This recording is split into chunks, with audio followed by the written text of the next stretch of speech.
আসসালামু আলাইকুম রাসেল ভাই ও প্রিয় লিসেনার্স, আশা করি আপনারা সবাই ভালো আছেন। আমি মোহাম্মদ সিফাত আলম চট্টগ্রাম থেকে বলছি। তো আজ আমি আপনাদের সাথে নতুন একটি ঘটনা শেয়ার করার জন্য হাজির হলাম। আজকের ঘটনাটি আমি কালেক্ট করেছি আমার এক পরিচিত আপুর নাম হচ্ছে মরিয়ম। তো ঘটনাটি মূলত আপুর সাথেই ঘটা, আজ থেকে প্রায় হচ্ছে 13-14 বছর আগে ঘটনা এটা। আপুর বর্তমান বয়স 40-এর উপরে হবে। তো আপু যখন উনার তখনও বিয়ে হয়নি, এই সময়ের ঘটনা আর কি আমি বলছি আপনাদেরকে। তো আমি ঘটনাটি আপুর ভাষাতেই শেয়ার করছি। তো চলুন চলে যাই মরিয়ম আপুর ঘটনায়। তো ঘটনার শুরুতে সবাইকে মরিয়ম আপু তার সালাম জানিয়েছেন এবং উনার ছোট ছেলে কিছুটা অসুস্থ, এই জন্য উনি সবার কাছে দোয়া কামনা করেছেন। তো চলুন চলে যাই ঘটনায়। বলছেন মরিয়ম আপু, আমার নাম মরিয়ম, আমি বর্তমানে চট্টগ্রাম জেলার কোন একটা স্থানে থাকি। আমি চট্টগ্রাম শহরেই থাকি, শহরের কোন একটা অঞ্চলে আর কি থাকি। আমি সঙ্গত কারণে আমার ঠিকানাটা বলতে পারছি না। তো আমার সাথে যখনই ঘটনাটি ঘটে তখন হচ্ছে আমি ছোট একটি চাকরি করতাম, একটি কল সেন্টারে চাকরি করতাম আমি তখন। তো সেখানে চাকরি করার সুবাদে দেখা যেত যে আমার মাঝে মাঝে বাসায় ফিরতে বেশ দেরি হয়ে যেত। কখনো রাতের 8টা, কখনো 9টা বা 11টাও বেজে যেত। অনেক সময় এরকম হতো যখন কাজের চাপ বেশি থাকতো। পরিবারের অবস্থা সেরকম ভালো ছিল না, সেজন্য হচ্ছে এক্সট্রা ওভার টাইম করতাম যেন হচ্ছে কিছু এক্সট্রা টাকা ইনকাম হয় আর সেটা দিয়ে পরিবারকে সাপোর্ট করতে পারি। নিজের খরচ চালানোর পাশাপাশি পরিবারকে সাপোর্ট করার জন্য মূলত আমি চাকরিতে ঢুকি। তো একদিন এরকম হয় হচ্ছে, সেদিনটি আমার মনে আছে, সেদিনটি ছিল বৃহস্পতিবার। আমি আমার কাজ শেষ করে একটা অটোতে করে বাসায় ফিরি। তো আমি একটা ফ্ল্যাটে থাকতাম, সেই ফ্ল্যাটটা হচ্ছে আমার এক বান্ধবীর ছিল। ওরা এখানে থাকতো না, ওরা হচ্ছে বিদেশে থাকতো জন্য। আমার যেহেতু পারিবারিক অবস্থা ভালো না, সেজন্য হচ্ছে আমাকে ওদের ফ্ল্যাটে ওরা থাকতে দেয় আর কি। আমি সেই ফ্ল্যাটে থাকতাম এবং সেই ফ্ল্যাটের রক্ষণাবেক্ষণ করতাম। মূলত আমি ওই ফ্ল্যাটে আমি একাই থাকতাম। তো আমি ওই ফ্ল্যাটে থাকি প্রায় হচ্ছে 3-4 বছরের মতো হয়ে গিয়েছে।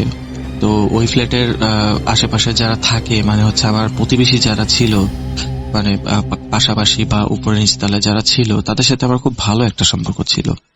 বিশেষ করে নিচতলার এক আঙ্কেল ছিলেন, আজাহার আঙ্কেল, ওনার সাথে আমার খুব ভালো সম্পর্ক ছিল। তারপর হচ্ছে 4th ফ্লোরের এক আন্টি ছিলেন, আমিন আন্টি, তো ওনার সাথেও আমার খুব ভালো একটা সম্পর্ক ছিল।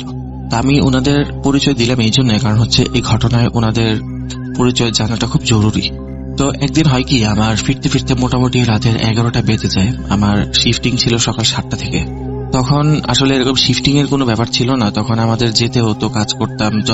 এরকম ছিল যে আমি চাইলে আমার কাজ বাড়াতে পারবো, ওভার টাইম করতে পারবো, যেন আমি হচ্ছে এক্সট্রা টাকা ইনকাম করতে পারি। তো সেদিন আমার ফিরতে ফিরতে 11টার মতো বেজে যায় রাতের। আর সেদিন হচ্ছে আমার কিছু বাজার সদাইও করা লাগে। আমি হচ্ছে 12 ঘন্টায় শিফট শেষ করি, 7টার দিকে বের হই আমার বাজার সদাই। আর হচ্ছে তখন আমার কিছুটা অসুস্থতাও ছিল, যে এই জন্য ডাক্তারের কাছে গিয়েছিলাম। তো সেগুলো শেষ করে আস্তে আস্তে আমার মোটামুটি 11টা বেজে যায়। তো বাসায় ফিরে হচ্ছে ট্যাক্সি থেকে নেমে আমি লিফটের উদ্দেশ্যে যাই। তখন লিফটে বেশ কয়েকবার হচ্ছে আমার ফ্লোর ছিল 6th ফ্লোর। আমি 6th ফ্লোরে হচ্ছে বারবার প্রেস করতে থাকি, বাট লিফট নিচে আসে না। লিফটের লাইট থেকে জ্বলছে কিন্তু লিফটটা নিচে আসছে না। দেখছি যে লিফট 3rd ফ্লোরে গিয়ে আটকে আছে, তো 3rd ফ্লোরে আটকে আছে। তো প্রায় 5-6 মিনিট এভাবে ওয়েট করার পর আমি বেশ বিরক্ত হয়ে যাই। কেয়ারটেকার যে ছিল তাকেও খুঁজে পাচ্ছি না। তো তারপর বিরক্ত হয়ে হচ্ছে আমি পায়ে হেঁটে উঠতে শুরু করি। তো যখন আমি উঠতেছি তখন 4 তলায় হুট করে আসার পর আমি খেয়াল করলাম যে লিফট 4 তলায় এসে খুলে গেল। তো 4 তলায় এসে খোলার পর আমি দেখলাম যে লিফটের ভেতর থেকে আজহার আঙ্কেল বের হচ্ছেন। তো আমি আঙ্কেলকে ডেকে জিজ্ঞেস করলাম, আঙ্কেল আপনি ভালো আছেন? কি অবস্থা আপনার? কোথায় যাচ্ছেন? আপনার তো এই 4 তলায় কারোর সাথে দেখা করতে আসছেন। আঙ্কেল থাকতেন হচ্ছে 2nd ফ্লোরে। তো 4th ফ্লোরে ওনাকে দেখে আমি চিন্তা করি উনি হয়তো বা কারোর সাথে দেখা করতে আসছেন। তো আমি এই জন্য ওনাকে জিজ্ঞেস করি, কি খবর, আপনি কোথায় যাচ্ছেন? ওনার সাথে আমার যেহেতু খুব ভালো একটা সম্পর্ক ছিল, আমাকে উনি খুব আদর করতেন। তো হচ্ছে ওনাকে জিজ্ঞেস করার পর উনি আমার দিকে তাকান, কিন্তু ওনার তাকানোটা ছিল বেশ অন্যরকম। নর্মালি উনি এভাবে তাকান না। আর উনি আমাকে যেহেতু খুব পছন্দ করতেন, আদর করতেন, আমার সাথে অনেক গল্প গুজব করতেন। মাঝে মাঝে আমার আমাকে ওনাদের ফ্ল্যাটে নিয়ে যেতেন, আন্টি আর আঙ্কেল একসাথে গল্প করতেন, আমার সাথে চা খেতেন, এরকম করতেন আর কি। ওই দিন উনি আমার সাথে কোনো কথাই বললেন না। উনি আমার সাথে কোনো কথা না বলে সামনের দিকে আবার মুখ ঘুরিয়ে যেতে থাকলেন। তো আমি যখন কথা বলছিলাম আজহার আঙ্কেলের সাথে, তখন হচ্ছে পোর্টরি একটু আগে বলেছি যে আমিনা আন্টি থাকতেন। তো বাইরে থেকে আমিনা আন্টি হচ্ছে ভেতর থেকে কথাগুলো শোনেন, মানে বেশ লাউডলি কথা বলছিলাম, কারণ আঙ্কেল তো শুনছিলেন না কথা, সামনের দিকে এগিয়ে যাচ্ছিলেন। তো আমার মোটামুটি লাউড ভয়েস শুনে হচ্ছে আমিনা আন্টি বেরিয়ে আসেন, বেরিয়ে এসে আমাকে বলেন, আরে মানে আমি এখানে কি করছো তুমি, কার সাথে কথা বলো? তখন আমি আন্টি বললাম, আন্টি দেখেন না, ওই যে আজহার আঙ্কেল উনি লিফট থেকে বের হলেন, আমি ওনাকে জিজ্ঞেস করলাম কেমন আছেন, কোথায় যাচ্ছেন, উনি তো আমার কোনো কথার উত্তরই দিল না। উনি কি কোনো কারণে আমার উপর মাইন্ড করছে কিনা আমি তো বুঝতেছি না, কিছু হয়েছে নাকি আজকে। তখন আন্টি বলে, কি উল্টাপাল্টা কথা বলছো তুমি এসব? তখন আমি আন্টিকে জিজ্ঞেস করি, মানে কি, আমি তো বুঝলাম না আপনি কি বলছেন। তখন আন্টি বললো, কেন তুমি জানো না? আমি বললাম যে কি জানবো, কিসের কথা বলছেন? তখন আন্টি বললেন যে আজকে সকালে মোটামুটি 10টা সাড়ে 10টার দিকে হচ্ছে এই আজহার, মানে উনি তো আর আঙ্কেল বলতেন না, উনি বলতেন যে আজহার ভাই মানে 6 তলায় তোমার ফ্ল্যাটের ওইখানে গিয়েছিলেন, কিন্তু পরবর্তীতে উনি ফেরার সময় হুট করে লিফট বন্ধ হয়ে যায়। লিফট বন্ধ হয়ে যাওয়ার পর যখন মানে 5-6 মিনিট পরে যখন আবার লিফট চালু হয়, তখন লিফটের তার ছিঁড়ে যায়। লিফটের তার ছিঁড়ে উনি লিফট একদম নিচে চলে যায়, এবং নিচে চলে যাওয়ার পরে ওইটার ভিতরে আজহার ভাই ছিলেন, এবং উনি সাথে সাথেই সেখানে মারা যান। তো এই কথা শুনে তো মানে আমি একদম মানে সেখানেই সেন্সলেস হয়ে পড়ে যাই। তো হচ্ছে আসলে লিফট বন্ধ থাকার কারণটা আর কি তখন বুঝতে পারি যে লিফট কেন বন্ধ ছিল, কারণ যেহেতু দুর্ঘটনা ঘটেছে তো লিফট তো রিপেয়ারের প্রয়োজন আছে। তো আমি হচ্ছে তখন অজ্ঞান হয়ে পড়ে যাই। অজ্ঞান হয়ে পড়ে যাওয়ার পর হচ্ছে আমিনা আন্টি আমাকে মানে তাদের ফ্ল্যাটে নিয়ে যান। তাদের ফ্ল্যাটে নিয়ে যাওয়ার পরে হচ্ছে আমার চোখে মুখে পানি দেন। চোখে মুখে পানি দেওয়ার পর হচ্ছে আমার কিছুক্ষণ পর জ্ঞান ফিরে আসে। তো আমার জ্ঞান ফিরে এলে হচ্ছে আমি আমিনা আন্টিকে বারবার বলতে থাকি যে আন্টি আমার খুব ভয় লাগছে, আমি আমার ফ্ল্যাটে থাকতে পারবো না। তো আমিনা আন্টি বলেন, ঠিক আছে সমস্যা নাই, তুমি আগে খাওয়া দাওয়া করো। তো উনি আমার জন্য রাতের খাবার রেডি করেন। তখন মনে হয় রাতের প্রায় 12:30 বা 1টার কাছাকাছি সময় হবে। তো আন্টি আমাকে বললেন যে ঠিক আছে চলো তোমার ফ্ল্যাটে আমি যাই, তোমাকে পৌঁছে দিয়ে আসি। তো উনি আমাকে পৌঁছে দিয়ে আসার সময় আমি ওনাকে বলি, আন্টি আমি একা থাকতেই পারবো না, আপনি একটু দয়া করে আমার সাথে থাকেন।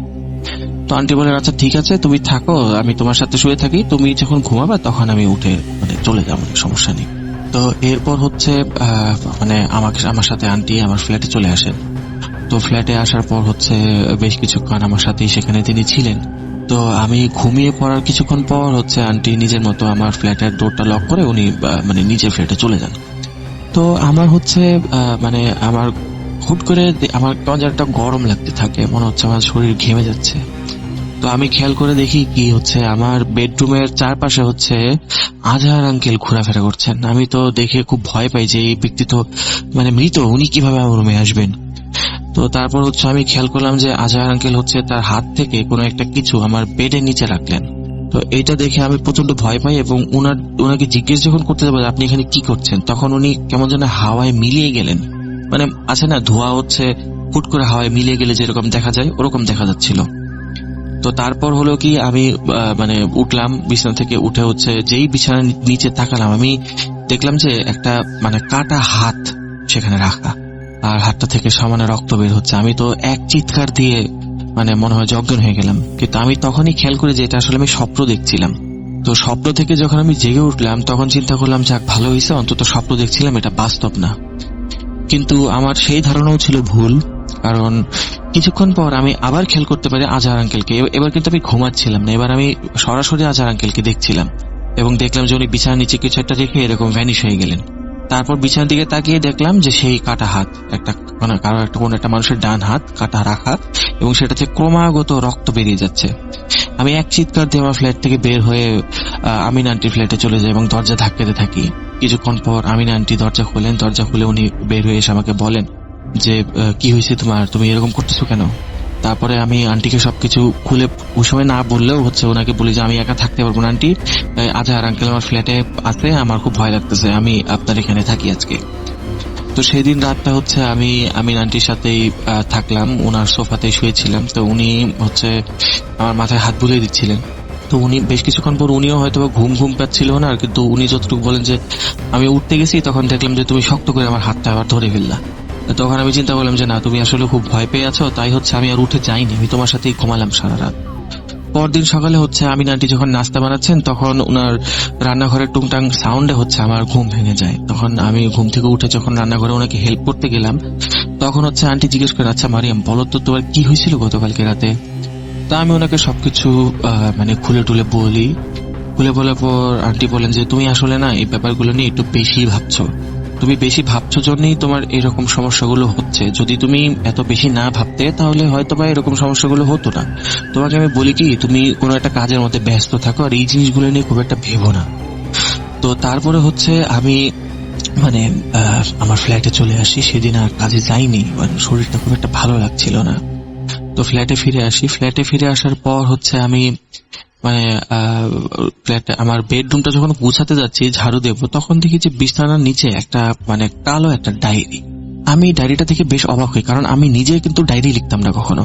তো আমার বাসায় তো ডায়েরি থাকারই কথা না, তো এই ডায়েরি কোথা থেকে এলো। তো ডায়েরিটা আমি হচ্ছে হাতে নিলাম। হাতে নেওয়ার পরে দেখলাম যে ডায়েরির মানে ফার্স্ট পেজ খোলার পরে দেখলাম যে লেখা আছে এই ডায়েরিটি রাজুর। আমি চিন্তা করি যে রাজু নামের কাউকে তো আমি চিনিই না, তাহলে রাজুর ডায়েরি এখানে কোত্থেকে আসবে। তো হচ্ছে আমি ডায়েরিটা খুলে টুলে দেখলাম যে ডায়েরিটা পুরোটা আসলে ব্ল্যাঙ্ক, কোনো কিছু লেখা নেই ডায়েরিতে। পরে উল্টে উল্টে দেখতে দেখতে যখন ডায়েরির লাস্ট পেজটা দেখলাম তখন দেখলাম যে এই লেখা আছে এই ডায়েরিটি একটি অভিশপ্ত ডায়েরি। এটা দেখে তো মানে আমার ভয়ে হচ্ছে আত্মা শুকিয়ে গেল। আমি যদিও তখন চিন্তা করতেছিলাম যে হয়তোবা এটা কেউ হয়তোবা শয়তানি করে লিখছে, এরকম কিছু তো সাধারণত হয় না। তো তারপর হচ্ছে আমি রাতেবেলা ঘুমাই।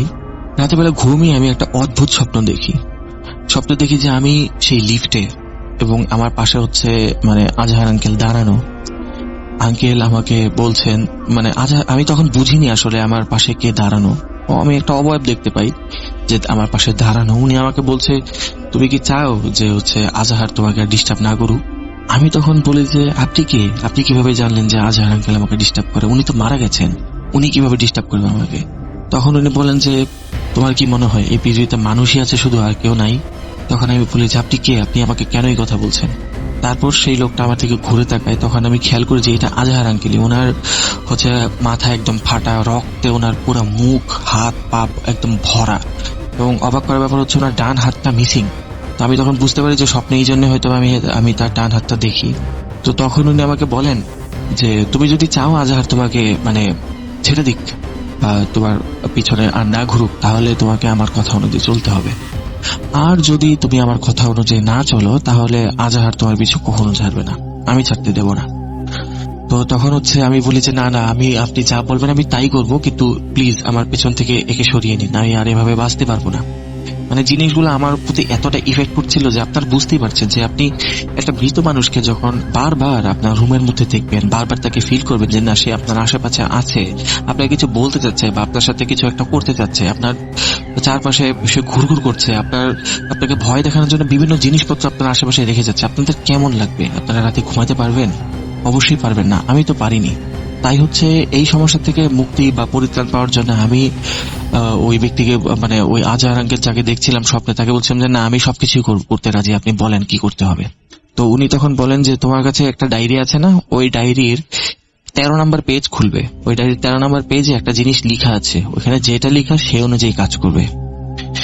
তো আমি হচ্ছে 13 নম্বর মানে ঘুম থেকে জেগে উঠি। তখনই ঘুম থেকে জেগে উঠে দেখি ডায়েরির দিকে তাকাই, দেখি যে ডায়েরিটা খোলা এবং 13 নম্বর পেজই খোলা। এটা দেখে আমি সব থেকে বেশি অবাক হই যে স্বপ্নের মধ্যে দেখলাম 13 নম্বর পেজ আর 13 নম্বর পেজই খোলা।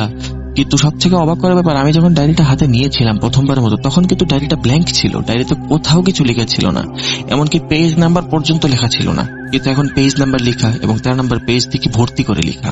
ওইখানে লেখা যে তুমি যদি এই সমস্যা থেকে সমাধান পেতে চাও তাহলে তোমাকে আজহারের ছেলেবেলায় যেতে হবে। আমি ডায়েরিটা খুব আগ্রহ নিয়ে পড়তে শুরু করি যে তুমি এখন যে আজহারকে দেখছো সেই আজহার কিন্তু এরকম কখনো ছিল না।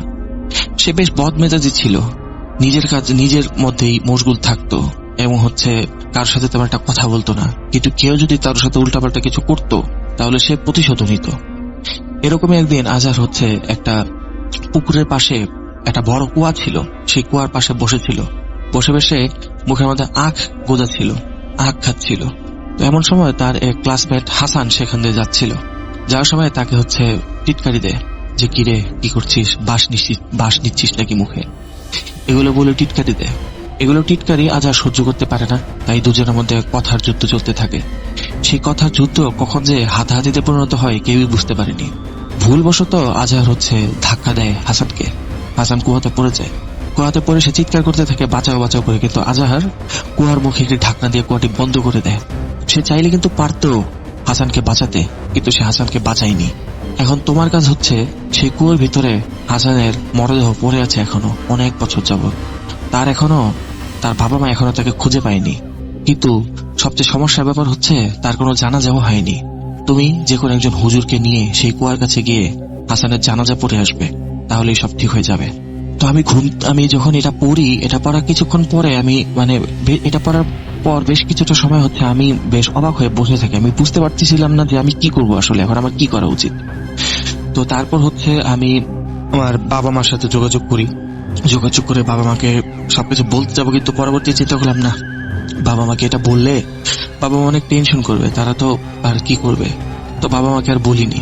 বাবা মাকে না বলে আমি আমিনা আন্টিকে সবকিছু বলি। তো আমিনা আন্টির হাজবেন্ড যে ছিলেন করিম আঙ্কেল, তো করিম আঙ্কেল আমাকে এই ব্যাপারে অনেক হেল্প করেন। উনি বলেন যে আমার পরিচিত এক হুজুর আছে, যেহেতু এরকম তুমি দেখছো আর ডায়েরিটা দেখছো, তো আমার কাছে ডায়েরিটা নিয়ে আসো, আমি একটু দেখি কি লেখা। আশ্চর্যজনক ব্যাপার, ওই ডায়েরিটা যখন নিলাম না, তখন ডায়েরির ভেতর আর কিছু লেখা নেই। তারপর আমি আঙ্কেলকে বলি যে আঙ্কেল, আমি কোন রকম চান্স দিতে যাচ্ছি না। তো তখন করিম আঙ্কেল বলে যে ঠিক আছে, সমস্যা নেই, আমার কাছে একজন হুজুর আছে, আমি তার সাথে একটু যোগাযোগ করি, কথাবার্তা বলি, তারপরে আমার গাড়ি দিয়ে না হয় তোমাকে ওই জায়গাতে নিয়ে যাব। তখন আমাকে আঙ্কেল বললেন যে তুমি ওই জায়গাটা চিনবা কিভাবে। তখন আমি তাকে বললাম যে ডায়েরি যখন পড়ছিলাম তখন ওই জায়গার সম্পূর্ণ ঠিকানা দেওয়া ছিল, যেটা আমি এখানে প্রকাশ করব না। তো সেই ঠিকানা অনুযায়ী আমি করিম আঙ্কেলের সাথে সেই কুয়ার কাছে যাই। সেই কুয়ার কাছে গিয়ে দেখি কুয়ার উপরে একটা ঢাকনা দেওয়া, এবং কুয়াটা অনেক পুরাতন। তো সেই কুয়ার কাছে যাওয়ার পর হুজুরকে বলি যে হুজুর, এখানে এরকম সমস্যা, তো একটু জানাজাটা পড়ে দেন। তো হুজুর কুয়ার মুখ ওপেন করে কোরআন থেকে কিছু আয়াত পড়েন, আর বিদেহী আত্মার মাগফিরাত কামনা করেন, এবং একাই জানাজা পড়েন। আর তার সাথে শরীক হয়েছিলেন করিম আঙ্কেল। তো জানাজা শেষ হওয়ার কিছুক্ষণ পর আমি আমার কাছে ফিল হতে থাকে যে আমার যে ব্যাগটা ছিল আমার কাছে, ওই ব্যাগটা বেশ গরম হতে শুরু করে, আমি বেশ তাপ অনুভব করতে পারি। তো আমি যখন ব্যাগটা খুলে দেখি যে আমার যে ব্যাগের মধ্যে যে ডায়েরিটা ছিল, ওই যে ডায়েরিটা আজহার আঙ্কেল রেখে গিয়েছিলেন, ওই ডায়েরিটা আচ্ছা, এখানে একটা কথা আমি আসলে বলতে ভুলে গেছিলাম। সেটা আজহার আঙ্কেল যখন আমার রুমে আমি দেখতাম, তখন আমি দেখতাম যে উনি কাটা হাত রেখে গিয়েছেন, কিন্তু পরবর্তীতে আমি বুঝতে পারি যে এই ডায়েরিটা আসলে আমি যেখানে পাই সেখানে কাটা হাত আমি দেখেছিলাম। ওটা হয়তো আমার হ্যালোসিনেশন ছিল, কিন্তু আসলে ওইখানে আজহার আঙ্কেল এই ডায়েরিটাই হয়তো রেখে গিয়েছিলেন, আমি যাকে দেখেছিলাম। আমি জানি না এটা কিভাবে সম্ভব, কিভাবে হয়, এসব আমি জানি না। আসলে আমার মনে হয় আর কি এটাই। তো যাই হোক, যে ডায়েরিটা আমি আর কি দেখেছিলাম, ওই ডায়েরিটা আমি হাতে নিয়ে দেখি প্রচন্ড গরম, এত গরম যে মনে হচ্ছে যে আমার হাত পুড়ে যাবে। তো আমি করলাম কি, ডায়েরিটা নিয়ে ওই ডায়েরিতে পরবর্তী ইনস্ট্রাকশন যেটা লেখা ছিল সেটা ছিল কি, জানাজা পড়ার পর এই ডায়েরিটা যেন ওই কুয়াতে ফেলে দেওয়া হয়। তো কুয়াতে যখন ফেলে দেই ডায়েরিটা, তখন আমার মনে একটা প্রশ্ন জাগতে থাকে যে আচ্ছা, ডায়েরিতে তো লেখা ছিল এটা রাজুর ডায়েরি, তাহলে রাজুটা কে? এটা আমার মনে প্রশ্ন জাগতে থাকে। এরপরে আমি বাসায় ফিরে আসি। বাসায় ফিরে আসার পর দেখি যে বেশ কয়েকদিন চলে গেল, সবকিছু নর্মাল। তো একদিন আবার ঘুমিয়ে থাকার পর স্বপ্নে দেখি যে আজহার আঙ্কেল আবার আমার স্বপ্নে আসেন একই লিফটে। আজ ওনার শরীরে কোনো ক্ষত নেই, হাত পা ঠিকঠাক মতোই আছে। উনি আমাকে বলছেন যে জানি তোমার মনে একটা প্রশ্ন আছে, রাজুকে? আসলে কি জানো, রাজু আমি। আমার নামই রাজু। আমার নাম মোহাম্মদ আজহার ইকবাল রাজু। আমার নামই রাজু, যে নামটা কেউ সাধারণত জানতো না। আমি নিজের পাপ মুক্তির জন্য তোমার কাছে একটু সাহায্য চাইলাম, এবং তুমি সাহায্য করলে, তোমাকে অসংখ্য ধন্যবাদ, এই কথা বললেন। এরপরের দিন থেকে আমার আর কোনো সমস্যা হয়নি। এখন আসলে আমি জানি না যে এই ঘটনা কে কিভাবে নেবে, কারণ আমাদের ধর্ম অনুযায়ী তো আমরা আসলে আত্মাকে দেখতে পাই না। মৃত্যুর পরবর্তীতে আত্মা তো শরীর থেকে একদম ডিট্যাচ হয়ে যায়, তখন তো আর তার ফিরে আসার কোনো ওয়ে থাকে না। আমরা নর্মালি জানি যে আমরা কারিন জিনের জন্য হয়তো এরকম জিনিসপত্র ঘটে থাকে। এখন আমি বলতে পারবো না আসলে যে এটা আমি কি দেখেছিলাম, সত্যি কি আজহার আঙ্কেলকে দেখেছি নাকি অন্য কিছু, আমি আসলে এটা জানি না। তবে এই ঘটনাটি 100% সত্য, আমার নিজের সাথে ঘটা একটি ঘটনা এটা। মানে এই ঘটনার পর মানে প্রায় 1.5 থেকে 2 বছর এমন হয়েছে যে আমি রাতে ঘুমাতে পারতাম না একা, এবং আমি চাকরি ছেড়ে দিয়ে দিয়ে আমার বাড়িতে চলে গিয়েছিলাম, কারণ আমার পক্ষে থাকাই সম্ভব হচ্ছিল না। এতটুকু মানে মেন্টাল ট্রমার মধ্যে দিয়ে আমি যাচ্ছিলাম। তো এই ছিল আমার ঘটনা, বিশ্বাস করা না করা হচ্ছে আপনাদের ব্যাপার। তো বিদায়, আসসালামু আলাইকুম। এই কথা বলে হচ্ছে মরিয়ম আপু তার ঘটনাটি শেষ করেন। তো আশা করি আপনাদের কাছে ঘটনাটি ভালো লাগছে। তো পরবর্তীতে ফিরে আসবো নতুন কোনো এপিসোডে, নতুন কোনো ঘটনা নিয়ে। ততদিন পর্যন্ত আপনারা সবাই ভালো থাকুন, সুস্থ থাকুন ও ভূত.com এর সাথেই থাকুন। আমি সিফাত আলম আজ বিদায় নিচ্ছি। আসসালামু আলাইকুম। আসসালামু আলাইকুম রাসেল ভাই। আশা করতেছি আপনি ভালো আছেন এবং আপনি সবসময় ভালোর দলেই আছেন। তো আমার বাড়ি হচ্ছে লক্ষ্মীপুর ভবানীগঞ্জ, কোন একটা গ্রামে হবে। আমি গ্রামের নামটা বলতেছি না। তো আমি এখন বর্তমানে ওমানে কর্মরত অবস্থা আছি। তো যে ঘটনাটা আমি বলবো সেটা আমার নিজের সাথেই ঘটা। তো কথা না বাড়িয়ে সোজা ঘটনায় চলে যাই। ভুল ত্রুটি হলে ক্ষমার দৃষ্টিতে দেখবেন। তো ঘটনা শুরু করা যাক।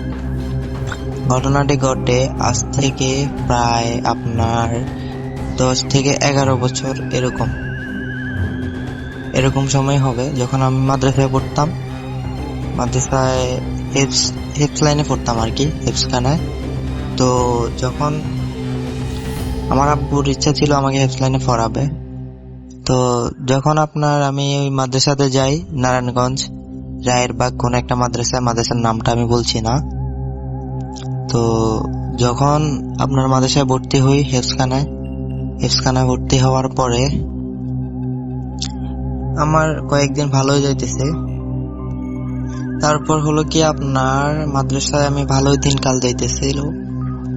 তো আমরা যারা হেফসখানায় পড়তাম তারা এক সাইডে ঘুমাইতো, আর যারা কিতাব লাইনে পড়তো তারা আর কি অন্য সাইডে ঘুমাইতো। তো যখন আমি একদিন রাত্রে ঘুমাইতেছিলাম, মানে পড়াশোনা শেষ করে আমি ঘুমাইতে গেছি, তখন ঘুম প্রায় অনেক সময় হয়ে গেছে, যেরকম রাত্রে 3টা বাজে। তখন হঠাৎ আমি জেগে গেছি আর কি। জেগে যাওয়ার পরে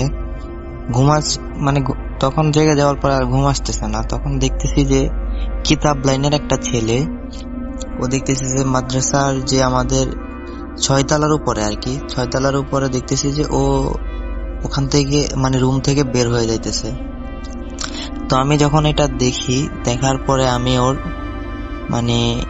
2 মিনিটের মধ্যে ওরে দেখি যে ও বের হয়ে গেছে আর আসতেছে না। তারপর আমি কি করলাম, আমি মশারি থেকে যখন বের হইতে যাব, তখন আমার সাথের ওর নাম কাদের। তো কাদের ভাই আমাকে বলতেছিল যে তুই কই যাইতেছিস। আমি বলতেছি যে এই কিতাব লাইনের একটা ছেলে, ও বাইরে গেছে, এত রাত্রে ও বাইরে কি করতেছে, আমি একটু দেখি। তখন ও আমাকে বলতেছে যে তুই সাহস করছিস ঠিকই, তবে তুই বাইরে এখন যাইস না, এটা সমস্যা হবে। তো আমার তো ঘুম আসতেছে না, ও আমাকে যাইতে দিতেছে না। তো একটা পর্যায়ে দেখা যাচ্ছে যে ও অনেকক্ষণ হয়ে গেছে, আসতেছে না। তারপর যখন ফজর আজান দিছে, ফজর আজান দেওয়ার পরে সবাই মসজিদে গেছি নামাজের জন্য। নামাজ পড়া শেষ। তারপর আমি দেখতেছি যে স্বাভাবিকই আছে, যে ছেলেটাকে আমি রাত্রে দেখছি যে বাইরে বের হয়ে গেছে, ও স্বাভাবিক ভাবে হাঁটাচলা করতেছে, পড়াশোনা, সকালে ব্রেকফাস্টও করছে, সবকিছু স্বাভাবিক ভাবে করতেছে। তারপর 1-2 দিন কেটে যায়। কেটে যাওয়ার পরে একদিন আবারও রাত্রে ঘুমাইতে গেছিলাম পড়াশোনা শেষ করে। তো তারপর দেখি যে ও আবারও বের হইতেছে। তখন আমি এটা দেখার পরে আমি ওই দিন উঠে দরজা পর্যন্ত গেছিলাম। যাওয়ার পরে দেখতেছি যে ও 6 তলার উপরে বাইরের সাইডে একটা সিঁড়ির এখান দিয়ে একটা ব্যালকনি থাকে। তো ব্যালকনির ওখানে ও দাঁড়ায় রয়েছে। তো দাঁড়ায় থাকার পরে আমি বিষয়টা প্রচুর বাতাস হইতেছিল ওই সময়। বাইরে ও দাঁড়ায় রইতেছে, দাঁড়ায় কি জানি বিড়বিড় করতেছিল আর কি। তো এটা দেখার পরে আমি ওখানে ওর পিছনে যাই, দাঁড়ানোর পর ভাষা কি ভাষায় কথা বলতেছে আমি ওইটা আর জানি না। আর আমি আপনার তারপর কি মনে করে আমি আবার ভিতরে চলে আসছি। ভিতরে যখন আসার পরে আপনার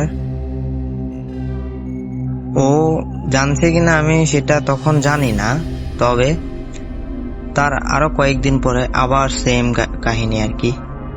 সেদিন রাত 3টা না, সেদিন রাত 3:30টার মতো বাজতেছে। তো 3:30 বাজে দেখতেছি যে ও উঠে আবার বাইরে যাইতেছে। বাইরে গেছে, আমি এবার কি করছি, আমি আবারও উঠছি। আজকে ও কি করে ওরে আমি থামাবো আর কি। তো আমি রুম থেকে বের হয়ে গেছি, সিঁড়ির এখানে আসছি। ও দেখতেছি যে মনে হয় যে আমার অপেক্ষায় ও ছিল আর কি। তো ও দেখতেছি যে সিঁড়ি মানে ভেঙে উপরে যাইতেছে, ছাদে যাইতেছে আর কি। তো যখন আমি এটা দেখছি আমি ওর পিছনে এসে যে ও ছাদে যাইতেছে কি লেগে আমি ওরে ডাকছি। তো ডাকার পরে যে ও আমার কথা শুনতেছে না, ও সামনে যেতেছে। যাওয়ার পরে আমি যখন ছাদের যে একটা গেট থাকে ওই গেটের ওইখানে যা দাঁড়াইছি, দাঁড়ানোর পরে দেখতেছি যে ও মানে ছাদের যে পাশে একটা টাঙ্কি থাকে আর কি পানির, ওই টাঙ্কির ওখানে ও দাঁড়ায়া মানে আপনার এই যে হাত দুইটারে একদম মেলা আর কি, যেভাবে আমরা বাতাস টাতাস খাই আপনার কোনো জায়গায় যাইলে ওই রকম ভাবে ও দেখতেছি যে দাঁড়ায় রয়েছে। দাঁড়ায়া আপনার ওর মাথা যেটা ওটা উপরের দিকে হাত দুইটা এইভাবে মেলে দিছে আর কি, পাখির ডানার মতো। তো মেলে দেওয়ার পরে ও আমার দিকে তাকাইছে। ওর তাকানিটা মানুষের একটা তাকানি থাকে, যেরকম আপনার একজনের দিকে তাকাইলে যেভাবেই হোক ওইটা এতটা ভয়ঙ্কর লাগে না। আমি দেখছি যে মানে ও যখন তাকাইছে আমার দিকে, ওর তাকানিটা আমার কাছে এতটা ভয়াবহ মনে হইতেছে যে আমি ওখানে থাকতে পারতেছি না, আর আমি নিচে নেমে আসতে পারতেছি না। তো আমি মানে চিল্লানি দেওয়ার চেষ্টা করছি, তা আমি চিল্লাইতেও পারতেছি না। আসলে আমি তখন বুঝতেছি না যে বিষয়টা কি হইতেছে। তো যখন এরকম হইতেছিল আপনার তার কতক্ষণ আমি এখানে ছিলাম জানি না, তবে আজান দিছে আমি ওটা শুনছি। তো যখন আজানটা দিছে, দেওয়ার পরে স্বাভাবিক সবকিছু হয়েছে। হওয়ার পরে আমি উপর থেকে নিচে চলে আসছি। নিচে আইসা দেখতেছি তো সবকিছু স্বাভাবিকই আছে, আর কাউরে কিছু বলি নাই। তো এই ঘটনাটা আপনার আমাদের মাদ্রাসার যিনি মানে প্রিন্সিপাল উনি জানছে। জানার পরে ও হুজুর আমাকে নামাজের পরে বলতেছে যে ওসমান, আমার মাদ্রাসার নাম ছিল ওসমান, আমাকে বলছে যে ওসমান তুমি একটু থাকো আর সবাই চলে যাও। তো আমি বুঝতেছিলাম না যে হুজুর আমার কি লেগে এখানে থাকতে বলছে। তো যখন আমি ওখানে হুজুর আমাকে একাকিত্ব ভাবে কিছু বলছে যে তুমি যে প্রথম একবার সাহস করছো সারছে, দ্বিতীয়বার তুমি ওর পিছনে যা দাঁড়াইছো তাও তুমি কি জানো ওকে, আর তৃতীয় দিন তুমি একবারে ওর ছাদে গেছে, ছাদে তুমি ওর পিছে পিছে গেছো।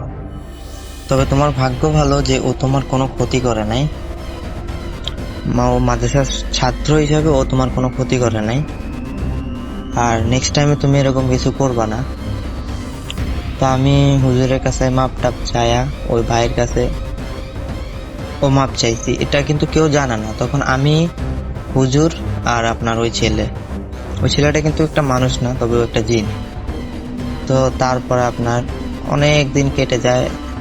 তখন আমরা সবাই আপনার মাদ্রাসার ছুটিতে আমরা বাড়িতে চলে আসি কোরবানির ঈদের।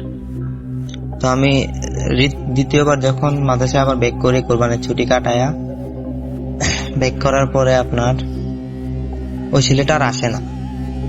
মাদ্রাসা থেকে যাওয়ার পর ওই ছেলেটা আর আসে নাই। তো আমারও কিরকম জানি আপনার মন বইতেছে না। তো আমি বাড়িতে চলে আসি। বাড়িতে আসার পরে আমার আম্মু আব্বু সবাই অনেক কানাকাটি করতেছে যে তুই কি লেগা মাদ্রাসা পড়াশোনা করস নাই, কি লেগা ছাড়া আইসস। আমার আম্মু বলতেছিল যে আমি বিষ খাবো, এই তোরা মাদ্রাসায় দিছি, তুই মাদ্রাসা পড়বি। তো আমি এসব কথাবার্তার কোনো কানে নিতেছিলাম না আর কি।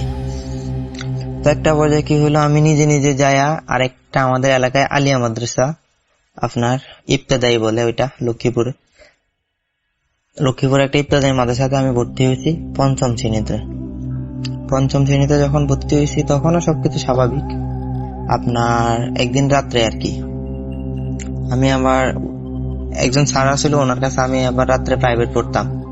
তো আমার ফ্যামিলিটাতে খুবই নারাজ ছিল, তারা চাইছিল যে আমার হাফেজ বানাবো, একজন বড় আলেম বানাবো, আর আমি ওটাতে কান দিই নাই, বা আমার মাদ্রাসাতে কেন জানি না মন বুঝতেছে না। তো তারপরে আমি যখন আপনার প্রাইভেট পড়া শেষ করে আমি রাত্রের 11টা বাজে যখন আমি বাসার দিকে আসবো বাজার থেকে, মানে ওই যার কাছে পড়তাম সে তার দোকানের ভিতরে আমাকে পড়াইতো।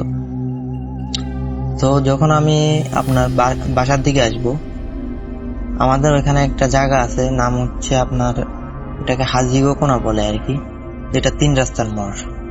ওই কোনাটা অনেক ভয়ঙ্কর একটা জায়গা, এখানে আর অনেক আগে অনেক ঘটনা ঘটছে।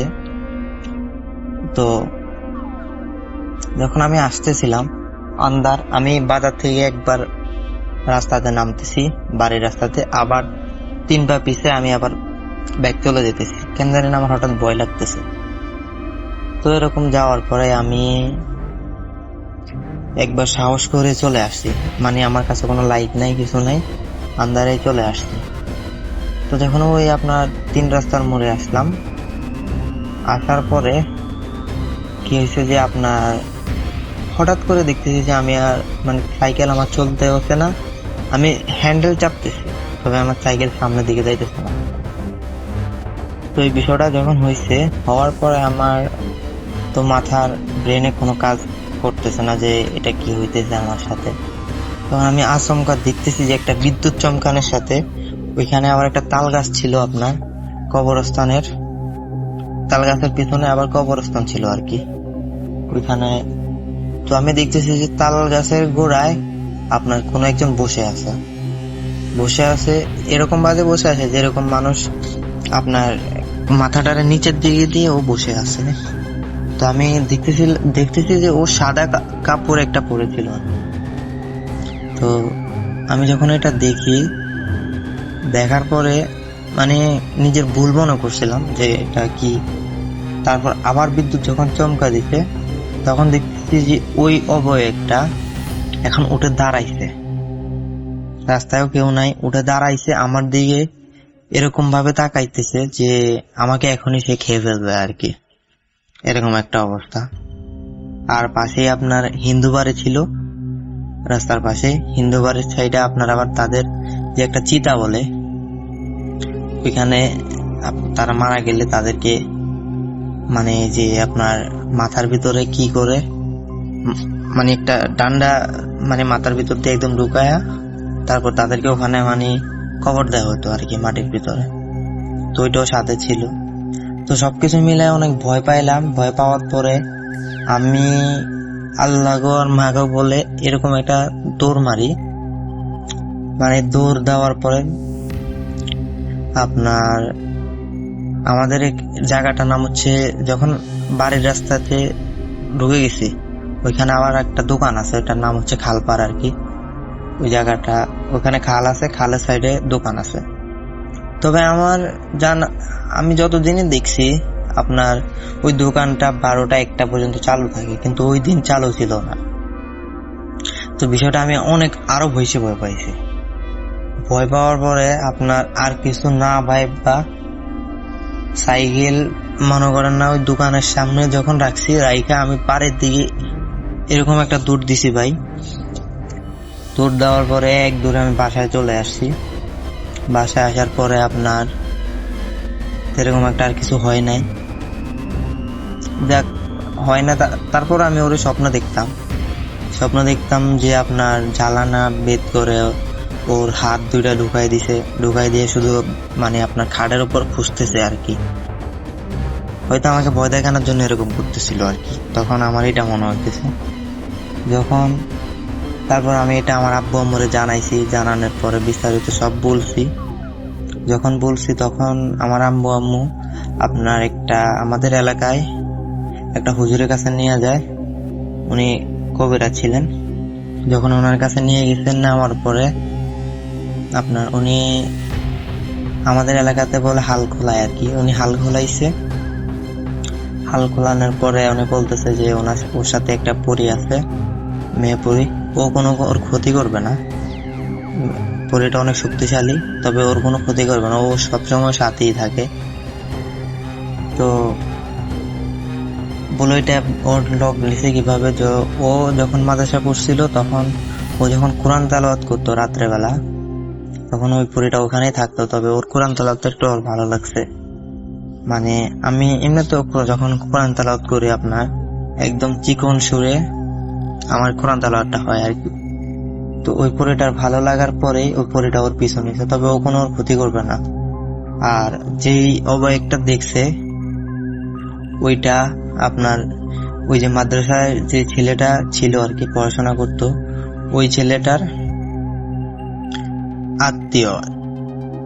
ওই ছেলেটার আত্মীয় আপনার এখানে আমার পিছু করতে করতে আমাদের এলাকায় চলে আসছে। আর এলাকায় আসার পর ওই জায়গা মতোই আমাকে ও ভয় দেখাই দিছিল। তো অনেক দিন কেটে গেল আপনার, আমি ওইখান থেকে আপনার পিএসসি দিলাম, ক্লাস 5 এর পরীক্ষা দিছি। পরীক্ষা দেওয়ার পরে আমি যখন 6 এ উঠি তখন আমি স্কুলে ভর্তি হই, কেজি স্কুল। তখন 6 আর কোনো কিছু হয় নাই, এরকম কিছু স্বাভাবিকভাবে যাইতেছিল। হুজুরে কিছু ফর্মুলা দিছে, তাবিজ তোমার দিছে। তো যাওয়ার পরে একটা সময় যখন ক্লাস 7 এ উঠছি, 7 এ ওঠার মাঝামাঝি সময় আমার আব্বু আমার একটা ফোন কিনে দিয়েছিল আর কি, অ্যান্ড্রয়েড ফোন। আগে আপনার বাটন ফোন ছিল। তখন আমি আর যে উদয় ভাইয়ের সরাসরি লাইভে, সরাসরি রেডিওতে আমি তার বৌদ্ধিক ঘটনাগুলো শুনতাম আর কি। তখন থেকে যখন মোবাইল কিনে দিয়েছে তখন থেকে আমি আপনার ঘটনাগুলো শুনি। তো এরকম প্রতিদিন রাত্রে আমি শোয়ার সময় কানে হেডফোন দিয়ে আপনার ঘটনাগুলো শুনতাম, উদয় ভাইয়ের ঘটনাগুলো শুনতাম। যখন আপনার এই যে একদিন রাত্রে আমি কি করছি, ভূত এফএম শুনছি। শোনার পরে আমি রাত্রে তখন 3টা বাজে আর কি, তখন লাইভ শুনতে না পারলেও আমি ডাউনলোড করে শুনতাম আর কি। তো 3টা বাজে আগেও এরকম হয়েছে। আর আমার ওই ঘটনাটা ঘটার পরে যে আমার সাথে পড়ে আছে, আমি আর কিছুতেই ভয় পাইতাম না, কোনো কিছুতেই ভয় পাইতাম না। রাত্রে যত রাইতে হোক আমি বাজারে চলে যাইতাম, এখানে চলে যাইতাম, মানে একা একাই চলে যেতাম। আমার ভিতরে ভয় ডর বলতে কিচ্ছু ছিল না। তো একদিন রাত্রে 3টা বাজে আমি তখন ওয়াশরুমে যাই। ওয়াশরুমে যাওয়ার পরে আপনার ওয়াশরুম থেকে আসছি, আসার পরে শুইছিয়ারই কেন জানি না আমার ওই দিন ঘুম চলে আসছে। ঘুম আসার পরে আমি দেখতেছি যে আমার ছোট ভাই আমার পাশেও দেখতেছি ঘুমাইতেছে। আর ওর কখনো এত শক্তি হবেও না যে আমার গলা টিপে ধরবে। হঠাৎ দেখতেছি যে আমার ছোট ভাই সে আমার গলা টিপে ধরছে।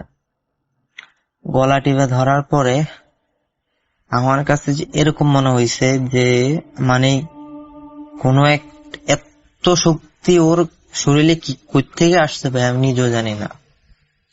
নর্মালি আপনার ওর গায়ে এত শক্তি থাকার কথা না। তখন ওর বয়স ছিল প্রায় 12 বছরের মতো। তখন আমি মানে মানে জোর জবরদস্তি অনেক হয়েছে যে আমি নিজেকে বাঁচানোর জন্য অনেক চেষ্টা করতেছি। ও আমার হাতে, তারপর আমার বুকে, গলায় সব জায়গায় খামচে দিয়ে দিছে। অন্য গলায় এতটা বড় ছিল আর কি। একটা বিভৎস হাসি দিছে আর কি, যেটা অনেক ভয়ঙ্কর একটা হাসি। যখন আমি অনেক জোরে চিল্লাইতে চাইতেছি আর কি, আমি চিল্লাইতে পারতেছি না। তো হঠাৎ করে আপনার আমার মাথায় আসলো যে আয়াতুল কুরসি পড়তে হবে। তখন আমি আয়াতুল কুরসিটা পড়ার দূরছি আর ও আমাকে ছেড়ে দিছে। ছেড়ে দেওয়ার পরে আমার মুখ দিয়ে মানে চিৎকারটা বের হয়ে গেছে। আমি অনেক জোরে একটা চিল্লানি দিছি। চিল্লানি দেওয়ার পরে আমার আব্বু ঘুমাইতেছিল, ঘুম থেকে ও উঠে চলে আসছে যে কি হয়েছে। তারপরে আপনার আইসা দেখতেছে যে এই কাহিনী। আমার বুকে কিন্তু তখনও আপনার আঁচড়ের দাগ ছিল, সবকিছু গলাতে। আমি তখন দেখতেছিলাম যে মানে একটা অদ্ভুত ঘটনা, যেটা হচ্ছে আমার ছোট ভাই যখন সবাই আসছে তখনও মানে এত ঘুম, আমার এত কিছু যে হয়ে যেতেছে, চিল্লানি দিতেছে, ও কিন্তু সজাগ হইতেছে না, ও ঘুমিয়ে আছে। সকালে যখন ও উঠছে, উঠার পরে ওরে বলতেছিল যে তুই কালকে রাত্রে ওরে কি লেগা মানে গলা টিপে ধরছিলি। ও বলতেছে আমি কিলে গলা টিপে ধরবো, আমি তো জানি না। তখন ওরে অনেক বলছে, ও তো কোনোভাবে শিখা যাইতেছে না যে ও আমার গলা টিপে ধরছে। তো তখন যাই হলো, আরো একদিন রাত্রে আমি এরকম ভূত FM শুনছি। শোনার পরে আপনার ওয়াশরুমে গেছে। ওয়াশরুমে যখন গেছি, যাওয়ার পরে আমি বেরোইছি। বেরোয়ার পরে আমার প্যান্টের যে বেলটা ছিল, বেলটা আমি বাইরে আইসা মানে লাগাইছি আর কি। আর আপনি একটা জিনিস খেয়াল করবেন যে গ্রাম অঞ্চলের ওয়াশরুম গুলো একটু দূরেই থাকে। তো যখন সবকিছু কাজটা সাইরা, আমার হাতে কিন্তু বদনা ছিল আর কি। তো কাজটা সাইরা আমি বেলটা লাগায়া বদনাটা নিচ থেকে নিয়ে আমি এখন সামনের দিকে হাঁটা দিব ঘরের দিকে। তো যখন আমি ঘরের দিকে আসবো, তখন দেখতেছি যে আমি সামনে যাইতে পারতেছি না, আর আমাকে একজন ধরে রাখছে। ভাই বিশ্বাস করবেন না, তার গায়ে থেকে যে এতটা দুর্গন্ধ, আর তার গায়ের ভিতরে এত পশম, কোত্থেকে আসছে আর কিভাবে আসছে ভাই আমি নিজেও জানি না। তো তারপর কি হয়েছে আপনার, আমি যত জোরে চিল্লাইতেছি যাই করতেছি ওটা ছাড়াই দিয়ে পারতেছি না। আপনার যত সুরাত কারাত আছে, হঠাৎ করে দেখতেছি যে আমার শরীরের ভিতরে আতঙ্ক একটা শক্তি চলে আসছে। শক্তিটার কারণে আমি এভাবে আপনার ওর পাশ ফিরে, ও প্রথম আমাকে উল্টা দিক থেকে জড়ায় ধরছিল, মানে জড়ায় ধরে ওয়াশরুমের ভিতরে নিয়ে যেতে চাইছিল। যখন আমি জানি না হঠাৎ আমার শরীরে এতটা শক্তি থেকে আসছে। আসার পরে আপনার আমি ওর দিকে ফিরে এক লাথি মারছি ভাই, বিশেষ করতে না। আমি তখন দেখতেছি যে আমাদের ওয়াশরুমটা আপনার টিনের ছিল।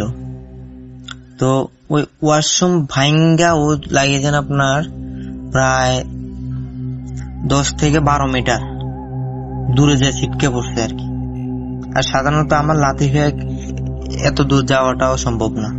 ও দেখলাম উড়ে চলে গেছে, আর এত শক্তি কোত্থেকে আসছে ভাই আমি নিজেও জানি না।